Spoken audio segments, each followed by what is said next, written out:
intro.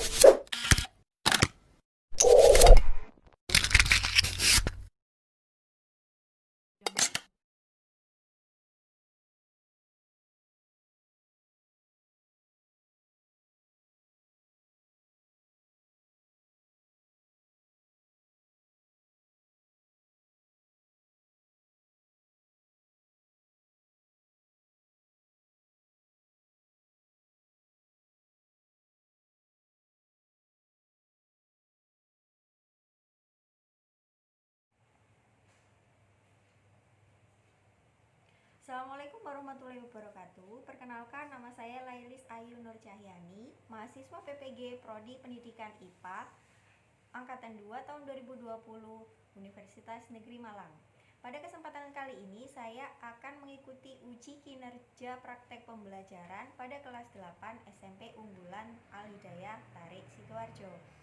Hari ini saya melakukan praktek pembelajaran daring pada materi frekuensi denyut jantung kelas 8 semester ganjil. Selamat menyaksikan. Assalamualaikum warahmatullahi wabarakatuh. Gimana kabarnya hari ini? Sehat? Alhamdulillah. Iya, alhamdulillah. Hari ini lengkap semua ya? Oke. Nah, sebelum kita mulai hari ini, pembelajaran hari ini kita awali dengan berdoa terlebih dahulu. Falan dipimpin berdoa. Mulai.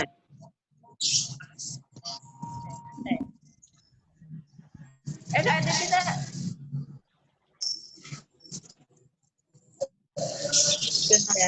Sudah kelihatan di layar? Nggih. PowerPoint-nya kelihatan? Ampun. Oke.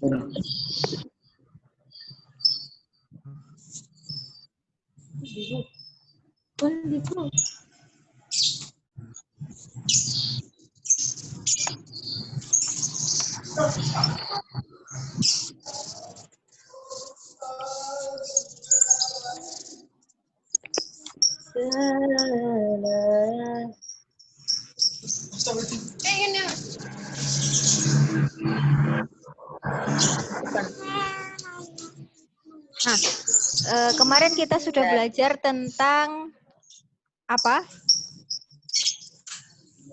Dampak penggunaan zat aditif. Dampak penggunaan zat aditif. Kemudian apa lagi? Yang minggu kemarin kita sudah belajar tentang Sistem peredaran darah. Nah, sistem peredaran darah.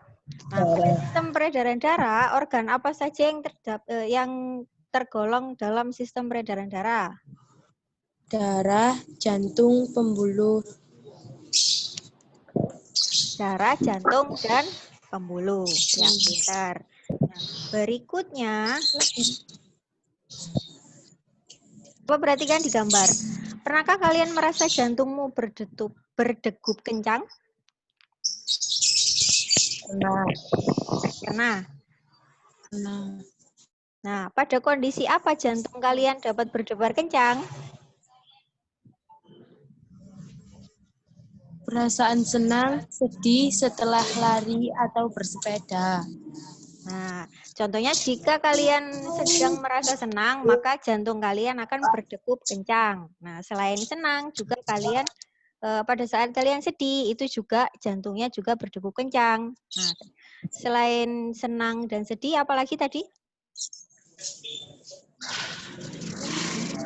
Aktivitas yang berat, seperti misalnya berolahraga, lari pagi, atau bersepeda, kemudian senam, itu juga akan mempengaruhi jantung yang dapat berdebar kencang. Nah, berikutnya, ketika kamu sedang berolahraga, apa yang kamu lakukan apabila denyut jantungmu berdetak sangat kencang? Apa kamu melanjutkan olahraganya atau bagaimana?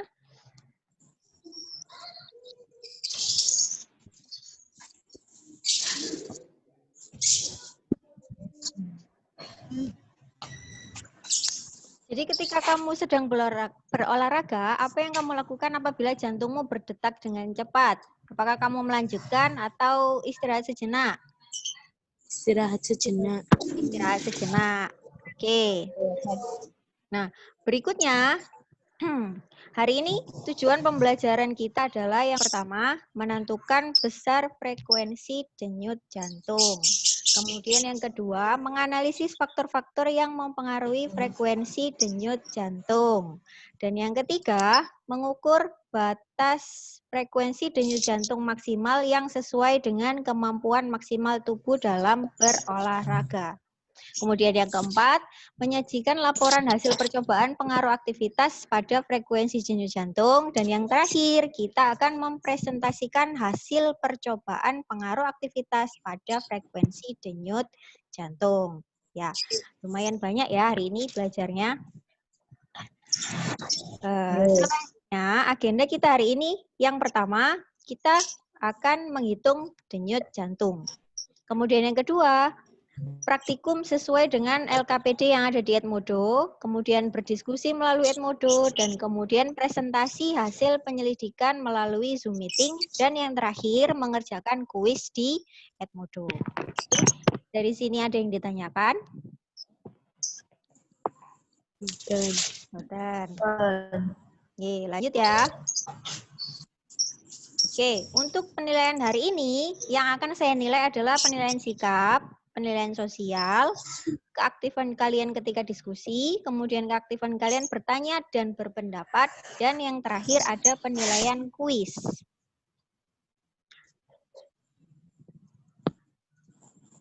Nah, berikutnya di sini ada video. Dari video ini nanti kalian buat beberapa pertanyaan terkait video tersebut. Oke, perhatikan ya.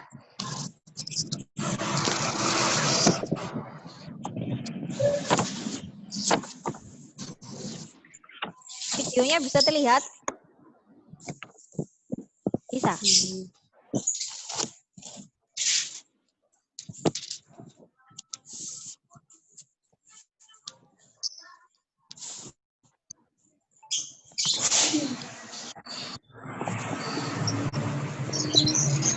Berjumpa lagi bersama saya Ronald dan juga Tantri di Go Healthy. Kedengeran enggak suaranya? Dengar. Cara tepat hidup sehat. Ngomongin soal cara tepat ya Kang. Kenapa? Pakai jam nggak kita? Oh jam? Ya saya pasti pakai jam. Tapi itu manual ya? Jam manual. Bukan smartwatch itu? Nggak pakai smartwatch, kenapa emang? Enggak. Karena gini, kalau smartwatch kan bisa untuk mengukur denyut jantung ya. Iya. Aku pikir tuh karena itu sekarang lagi giat-giat yang olahraga, lagi giat kita naik sepeda. Kemarin kan trayeknya sampai kemana tuh terakhir? Sampai ke Bogor, Jakarta Bogor, lumayan sampai. Diukur nggak itu denyut jantung? Enggak, cuman saya kalau misalnya udah ngerasa capek, saya berhenti.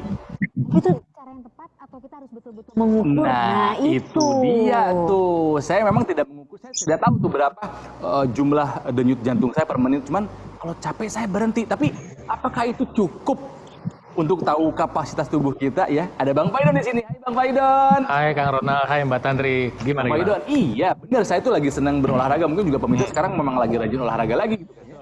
Tapi ya itu dia, sepenting apakah kita mengetahui angka atau apa ya? Denyut jantung kita berapa gitu jumlahnya per menitnya? Jadi kalau bicara penting sekali sih nggak harus begitu, tapi memang penting. Kenapa? Karena saat ini kan kejadian orang meninggal mendadak kena serangan jantung itu makin banyak. Dan karena adanya media sosial, kita makin tahu. Kalau dulu kira-kira 20 tahun yang lalu mungkin kita nggak terlalu tahu karena nggak ada medsos kan. Kita cuma denger-denger doang. Tapi sekarang ada yang meninggal mendadak baru naik sepeda, ada yang meninggal mendadak sedang lagi sepak bola, lagi jogging, bahkan lagi presentasi bisnis pun bisa meninggal mendadak, kan begitu. Artinya ada sesuatu yang terjadi dan banyak terjadi yang harus kita waspadai.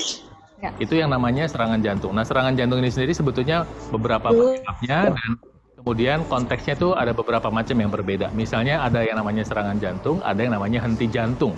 Kesehatan memang bukan segala-galanya, tapi tanpa kesehatan segala-galanya tiada artinya. Hari ini di era pandemi COVID seperti ini, investasi yang paling mahal buat kita apa? Harta paling mahal sekarang kesehatan. Sekarang Anda pengen produktif, modalnya apa?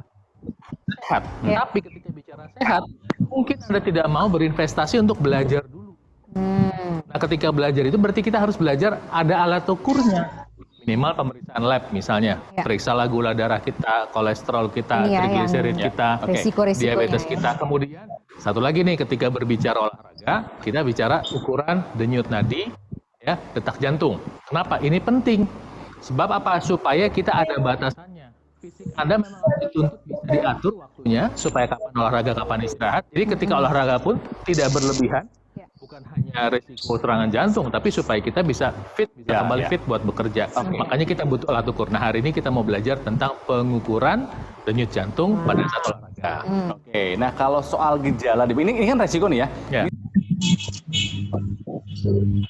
Oke, tadi videonya sudah kita lihat sama-sama. Sekarang PowerPoint-nya muncul enggak?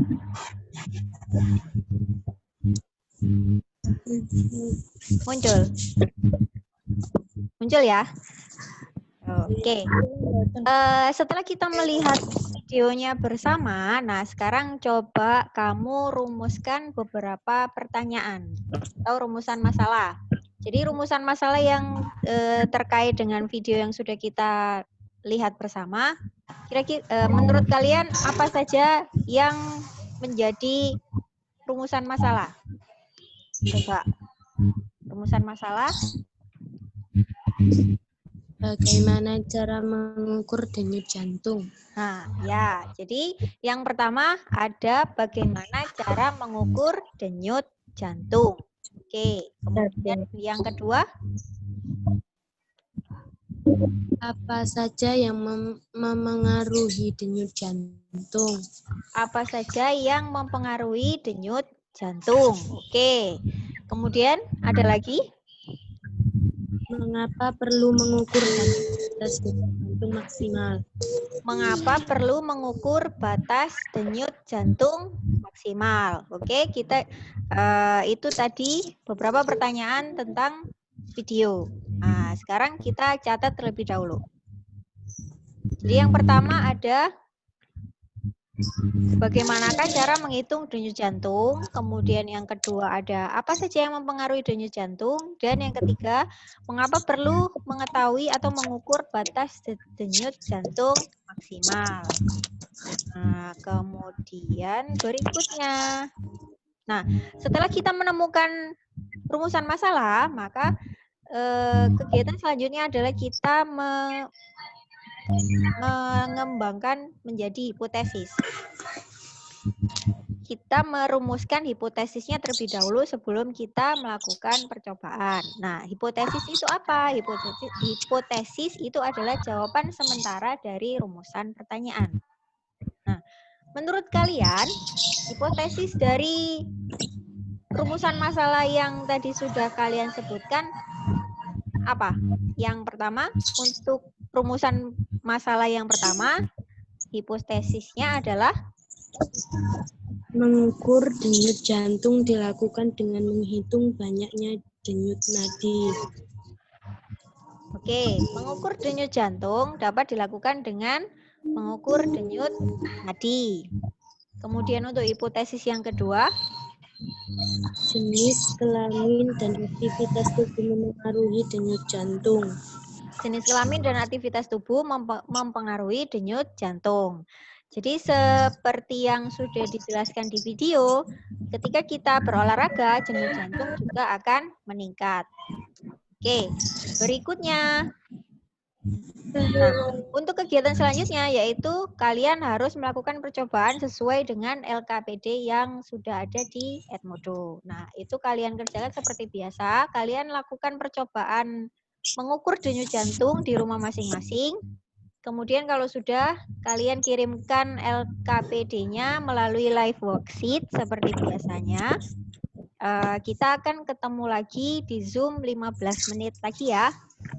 Dari sini ada pertanyaan.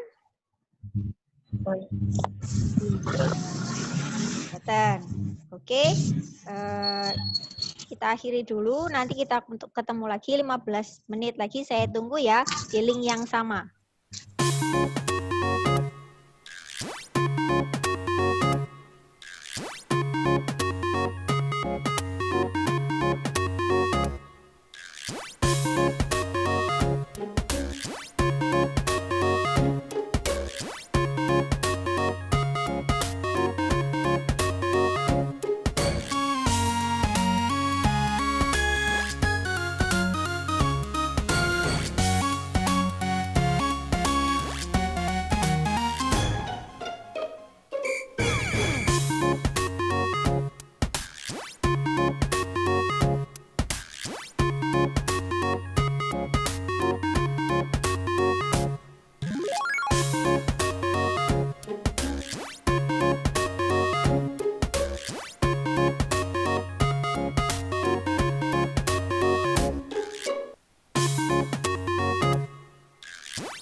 warahmatullahi wabarakatuh.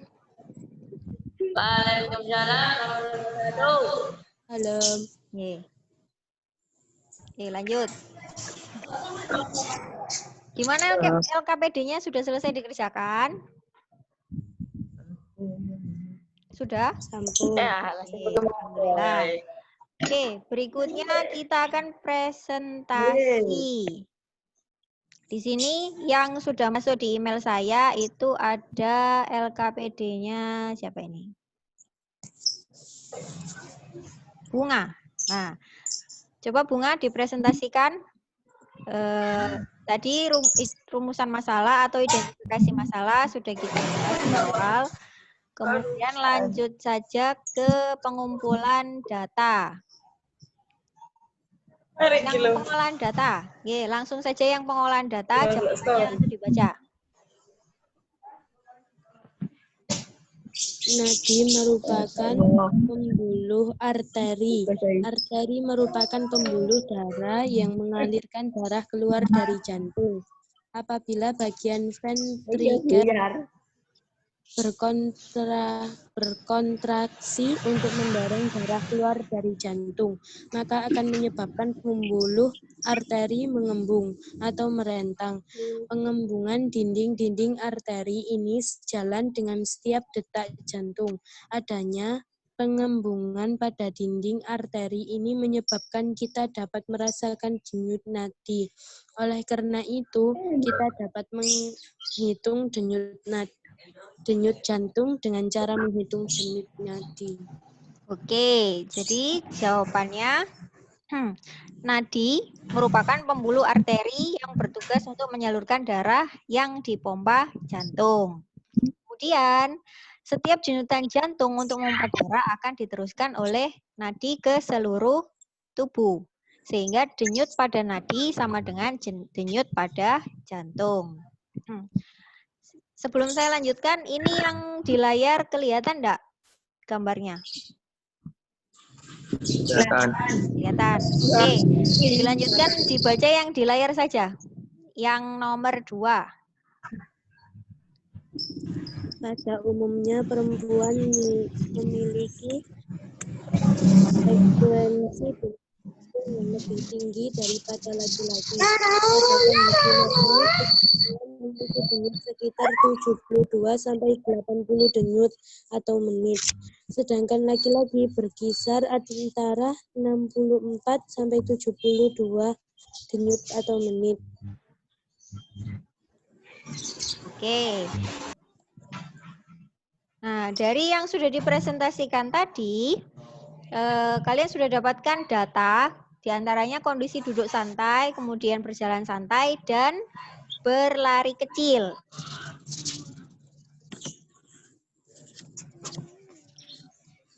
Dari hasil percobaan, rata-rata frekuensi jantung yang didapatkan pada kondisi duduk santai, kemudian kondisi berjalan santai, dan berlari kecil didapatkan rata-rata untuk menit pertama didapatkan 76 denyut per menit. Untuk menit kedua karena tidak ada perubahan posisi. Kemudian untuk kondisi berjalan santai didapatkan untuk menit pertama 86 denyut per menit, kemudian untuk menit kedua 88 denyut per menit, dan untuk kondisi berlari kecil ada 99 denyut per menit dan 101 denyut per menit.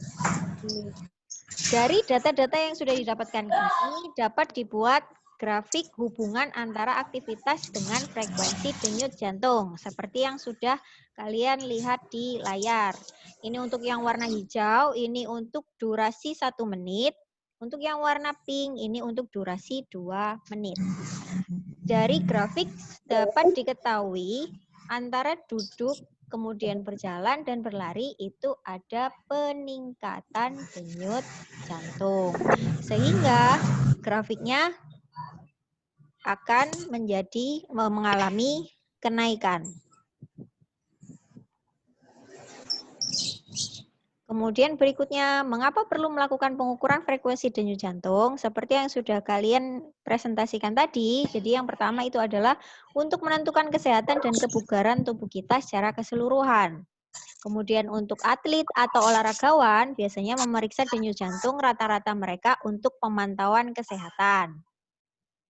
Kemudian berikutnya, digunakan oleh dokter untuk melacak kesehatan jantung secara berkala, terutama untuk orang-orang yang mempunyai riwayat penyakit tertentu. Kemudian yang keempat, dokter dapat mendiagnosis atau memeriksa hasil berbagai perawatan atau obat-obatan melalui pemeriksaan denyut jantung. Kemudian berikutnya ada faktor-faktor yang mempengaruhi denyut jantung. Yang pertama ada intensitas aktivitas, kemudian ada jenis kelamin, ada usia, berat badan, kondisi emosi, dan yang terakhir ada komposisi ion.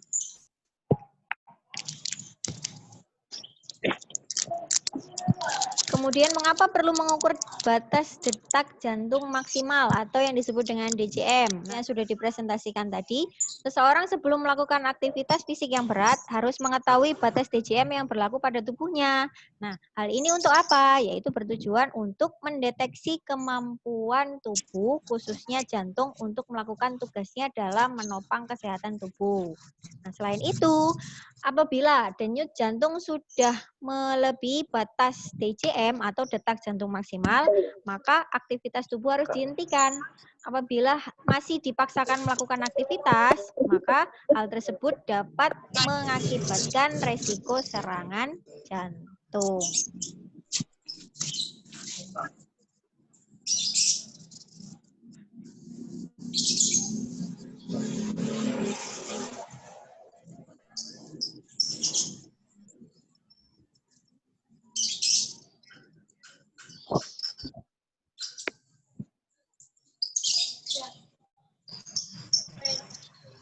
Nah, dari sini ada yang ditanyakan.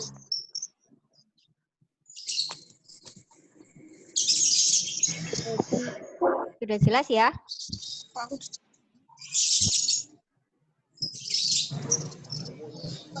Nah, berikutnya, menurut kalian, kesimpulan apa yang sudah kalian dapatkan melalui pembelajaran hari ini? Kesimpulannya?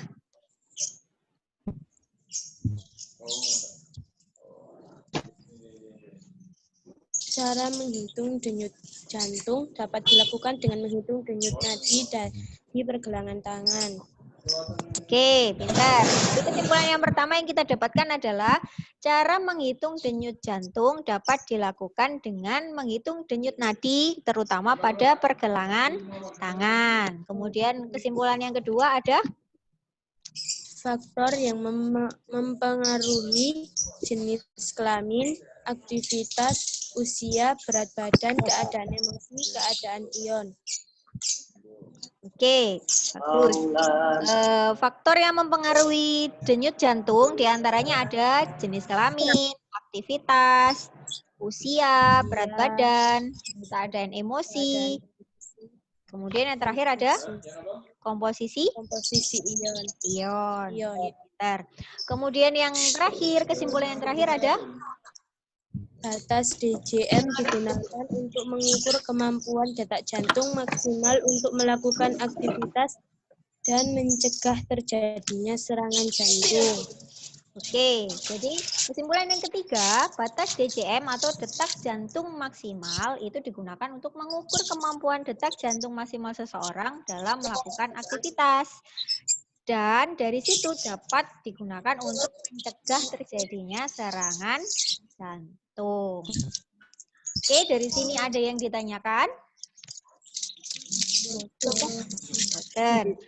Berikutnya, untuk mengetahui pemahaman kalian, silakan dikerjakan latihan soal yang ada di Edmodo ya. Seperti biasa tinggal diklik saja. Batas waktunya hingga hari ini sampai jam 12 malam. Kemudian untuk pembelajaran selanjutnya, kalian pelajari tentang gangguan-gangguan pada sistem peredaran darah. Sebelum kita mengakhiri pelajaran hari ini, semoga ilmu yang kita dapat menjadi ilmu yang bermanfaat. Kita akhiri dulu pembelajaran dengan berdoa. Bunga dipimpin berdoa. Berdoa mulai.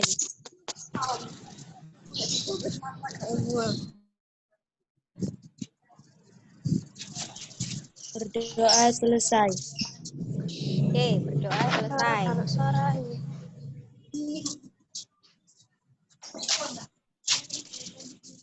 Oke, terima kasih untuk hari ini. Semoga ilmu yang kita dapat menjadi ilmu yang bermanfaat. Jangan lupa jaga kesehatan dan jangan lupa bahagia. Assalamualaikum. Waalaikumsalam warahmatullahi wabarakatuh.